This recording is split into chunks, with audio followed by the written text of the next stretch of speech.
ठाणे जिल्ह्यातील बदलापूर आणि अंबरनाथ परिसरात बारवी धरणाची उंची वाढवूनही पाणी टंचाईचा प्रश्न अद्याप सुटलेला नाही. 2019 मध्ये धरणाची उंची 4 मीटरने वाढवून साठवण क्षमता वाढवण्यात आली होती. मात्र वाढीव साठा असूनही नागरिकांना अपेक्षित प्रमाणात आणि नियमित पाणीपुरवठा होत नसल्याने नाराजी व्यक्त होत आहे. सध्या या भागात सुमारे 15 MLD पाण्याची गरज असताना पुरवठा अपुरा पडत असल्याचे दिसून येत आहे.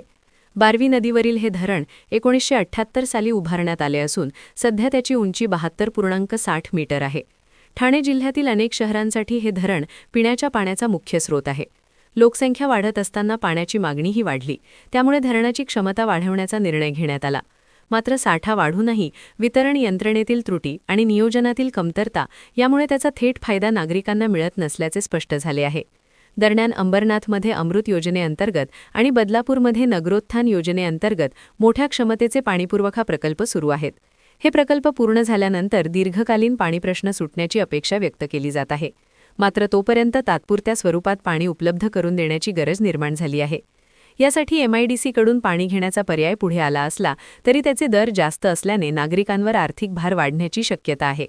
त्यामुळे महाराष्ट्र जीवन प्राधिकरणामार्फत पाणी वितरण करण्याचा पर्याय विचाराधीन आहे. मात्र MIDC, MJP आणि स्थानिक स्वराज्य संस्थांमधील आर्थिक समन्वयाचा मुद्दा अद्याप प्रलंबित असल्याने निर्णय प्रक्रियेला विलंब होत आहे. स्थानिक पातळीवर परिस्थिती गंभीर असून अनेक भागात 2 दिवसाआड पाणीपुरवठा केला जात आहे. तोही कमी दाबाने आणि मर्यादित वेळेसाठी मिळत असल्याने नागरिकांना अडचणींचा सामना करावा लागत आहे. उंच भागांमध्ये पाणी पोहोचवण्यासाठी पंपांचा वापर करावा लागत असून अनेक कुटुंबे टँकरवर अवलंबून आहेत, ज्यामुळे त्यांचा खर्च वाढला आहे. तज्ज्ञांच्या मते केवळ अतिरिक्त पाणीपुरवठा हा तात्पुरता उपाय असून दीर्घकालीन तोडगा काढण्यासाठी वितरण यंत्रणेतील गळती रोखणे, पाईपलाईन सुधारणा आणि सुरू असलेले प्रकल्प वेळेत पूर्ण करणे आवश्यक आहे. तसेच विविध यंत्रणांमध्ये समन्वय आणि स्पष्ट आर्थिक धोरण असणेही गरजेचे आहे. एकूणच बारवी धरणाची क्षमता वाढवूनही बदलापूर अंबरनाथ परिसरातील पाणी टंचाईचा प्रश्न कायम आहे.